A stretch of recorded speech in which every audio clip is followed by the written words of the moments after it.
உங்களுக்கு நிம்மதி உண்டாகுவதாக.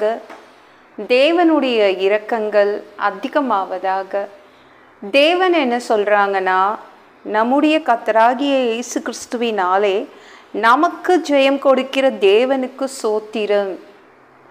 நம்ம இயேசு நமக்கு வெற்றியை கொடுப்பாரு. இந்த உலகம் நம்மளுக்கு எல்லாமே நல்லது கொடுத்ததே கிடையாது இல்லை. நம்மளை அழ வச்சு பார்த்துருக்குது, நம்ம மனசை உடச்சிருக்குது இந்த உலகம். இந்த உலகத்தில் உள்ளவங்கெல்லாம் நம்மளை அசிங்கப்படுத்தியிருக்காங்க, வேதனைப்படுத்தியிருக்காங்க. நல்லது எதுவும் நம்ம இந்த உலகத்தினர் கொடுத்தது கிடையாது. ஆனால் நம்ம தேவன் இருக்காரே அப்படி கிடையாது. அவர் வெற்றியை கொடுப்பார். நம்முடைய கர்த்தராகிய இயேசு கிறிஸ்துவினாலே நமக்கு ஜெயம் கொடுக்கிற தேவன். இந்த தேவன் நம்மளுக்கு ஜெயத்தை கொடுக்கிற தேவன். மனிதர்கள் மாதிரி கிடையாது, சரிங்களா? மனிதர்கள் நமக்கு நல்லதுலாம் கொடுக்கவே மாட்டாங்கங்க. நல்லது இருந்தால் அவங்களே வச்சுப்பாங்க. ஏதாவது தீமை இருந்தால் தான் நம்மளுக்கு கொடுப்பாங்க. நல்லதுலாம் அவங்க குடும்பத்துக்கும் அவங்களுக்கும் வச்சுப்பாங்க. ஆனால் தேவன் அப்படி கிடையாது. நமக்கு ஜெயத்தை கொடுப்பார், வெற்றியை கொடுப்பார், மகிழ்ச்சியை கொடுப்பார், நிம்மதியை கொடுப்பார், சந்தோஷத்தை கொடுப்பார், ஆரோக்கியத்தை கொடுப்பார். அவர் தான் நம்ம தேவன், சரிங்களா? எப்பொழுதும் நான் தோத்துட்ருக்கேங்க, எப்பொழுதும் தோத்துட்ருக்கேன் இல்லை. இயேசு உங்களுக்கு ஜெயத்தை கொண்டு வருவார், வெற்றி பெற வைப்பார். இனிமேல் நீங்கள் தோற்று போக மாட்டீங்க, சரிங்களாங்க? எரிகோ ரோட்டில் ஒரு பிச்சைக்காரன் இருந்தான்.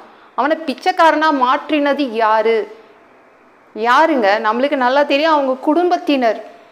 அவங்க குடும்பத்தினர் இரக்கமே இல்லாமல் அவனை கொண்டு பிச்சைக்காரனாக மாற்றிட்டு போயிட்டாங்க.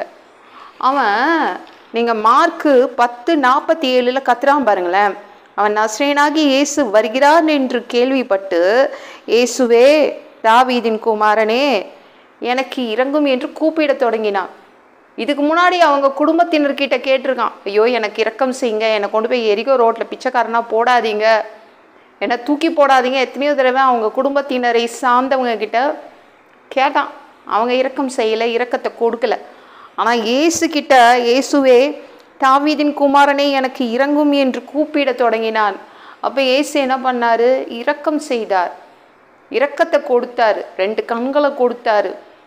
அந்த 2 கண்கள் கிடச்சதுனால அவன் வாழ்க்கையில் அவன் ஜெயிக்க ஆரம்பித்தான். அதுக்கப்புறம் நீங்கள் கவலைப்படுறீங்களா? என்னங்க எப்போ பார்த்தாலும் தோற்று போகிறேங்க, சின்னதுலேருந்து எனக்கு ஞாபகம் இருக்குது, நான் தோற்று போயிட்டு தான் இருக்கேன் அப்படின்றீங்களா? இல்லை, நம்ம இயேசு ஒருத்தர் இருக்காருங்க, அவருக்கு உங்களை பற்றி தெரியும். அவர் உங்களை ஜெயிக்க வைப்பதற்கு என்ன கொடுக்கணுமோ அதை கொடுத்து உங்களை ஜெயிக்க வைப்பார். பர்த்திமேயு அவன் ஜெயிக்கணும்னா அவனுக்கு 2 கண்கள் தேவைப்பட்டுச்சு. அவன் வெற்றி அடையணும்னா அவனுக்கு 2 கண்கள் தேவைப்பட்டுச்சு. 2 கண்களை கொடுத்து அவனை வெற்றி அடைய செய்தார். அவன் அதுக்கப்புறம் அவன் கண்டிப்பாக அவன் ஜெயம்தான் பெற்றிருப்பான், எல்லா இடத்துலையும் வெற்றி கிடச்சிருக்கும் அவனுக்கு. அதே மாதிரி உங்களுக்கு வெற்றி அடைவதற்கு என்ன தேவைப்படுது அதை இன்னைக்கு கொடுக்க போகிறாரு. இதுக்கு மேலே நீங்கள் வெற்றி மட்டும்தான் உங்கள் வாழ்க்கையில் வரும்.